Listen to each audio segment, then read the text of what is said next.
किसान को आया भगवान पर क्रोध। एक किसान जो भगवान को बहुत मानता था, एक बार वह किसान भगवान से बहुत ही नाराज़ हो गया। किसान बहुत ही मेहनती था। बहुत मेहनत के बाद वह खेतों में अनाज उगाता, उसकी देखभाल करता, लेकिन अक्सर उसकी फसल खराब हो जाती।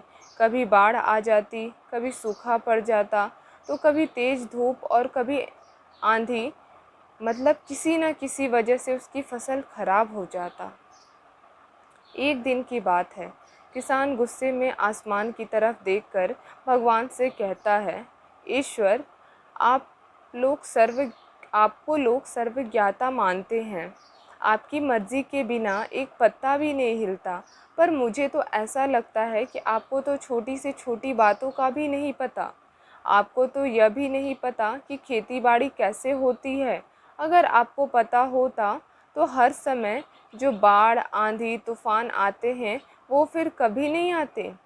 आप नहीं जानते कि इससे कितना नुकसान होता है हम किसानों का।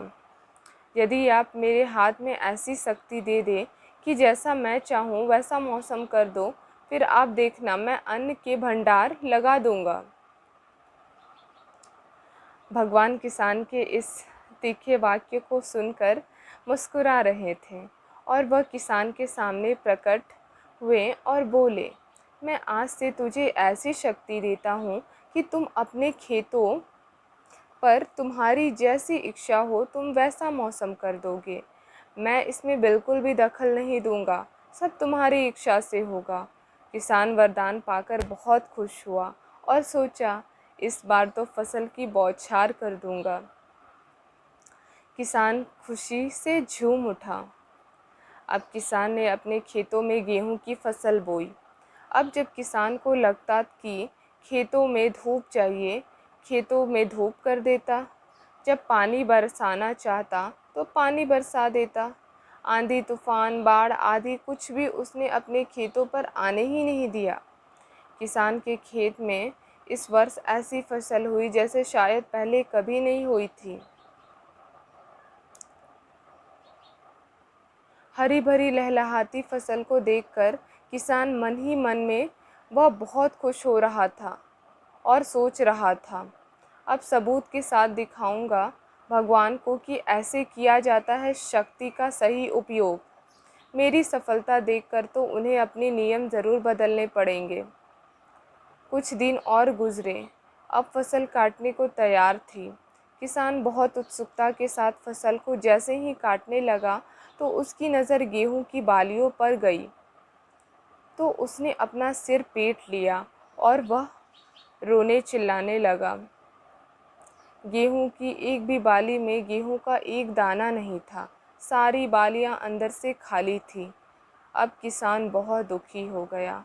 अब किसान ने भगवान को रोते हुए फिर से पुकारा, हे प्रभु, तुमने ये मेरे साथ क्या किया?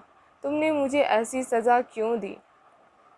भगवान प्रकट हुए और बोले, पुत्र, ये तो होना ही था, क्योंकि तुमने अपनी फसल को संघर्ष करने का मौका ही नहीं दिया। तुमने तो उन्हें आंधियों से जूझने ही नहीं दिया, न तेज बारिश को सहने दिया, ना ही धूप में तपने दिया। तुमने अपने खेतों को एक भी चुनौती का सामना तो करने नहीं दिया ना, इसलिए तुम्हारी सारी फसल अंदर से खोखली रह गई।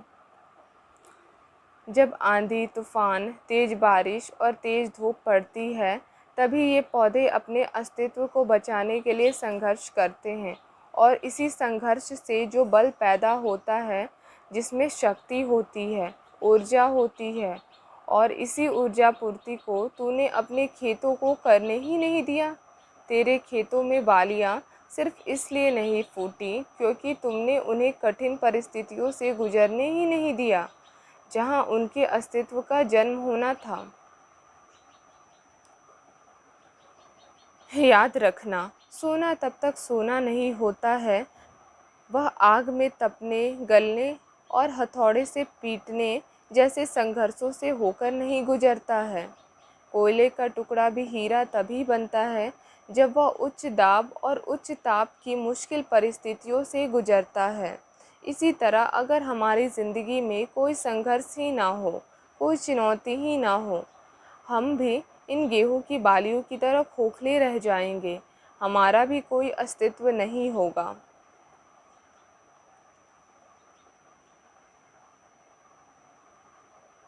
विपरीत परिस्थितियाँ, चुनौतियाँ और समस्याएं हमें और अधिक निखारती है। अगर जीवन में कठिन परिस्थितियाँ और चुनौतियाँ आए तो घबराना मत, बल्कि उनका डटकर सामना करना और विश्वास करना कि आप और अधिक निखर जाओगे और अधिक मजबूत बन जाओगे।